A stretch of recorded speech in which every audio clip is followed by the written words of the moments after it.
સુરતના ફેમસ અને ફરસાણ જેવા પોચા અને જાળીદાર સુરતી વાટી દાળના ખમણ બનાવીશું। તેના માટે 2 વાટકા જેટલી ચણાની દાળને ધોઈને કોરી કરી પલાળીને 4 થી 5 કલાક માટે મૂકી દઈશું। પછી દાળને કોરી કરી મિક્સર ગ્રાઇન્ડરમાં એડ કરીશું। થોડું પાણી એડ કરીને આવી દાણેદાર આપણે પીસી લેવાની છે।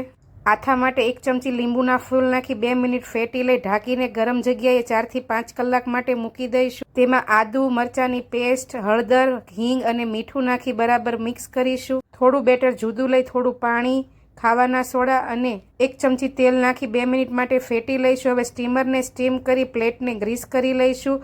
બેટર એડ કરી દઈશું અને સ્ટીમરમાં હાઈ ગેસની ફ્લેમ ઉપર 10 થી 12 મિનિટ સ્ટીમ થવા દઈ એકદમ ઠંડા પડવા દઈ આવી રીતે પીસીસ કરી લઈશું। હવે વઘાર માટે એક પેનમાં 2 ચમચી તેલ મૂકી રાઈ, હિંગ, મીઠો લીમડો અને મરચાંના ટુકડા નાખી સાતળી લઈશું। ઉપરથી વઘાર એડ કરી ઝીણા સમારેલા લીલા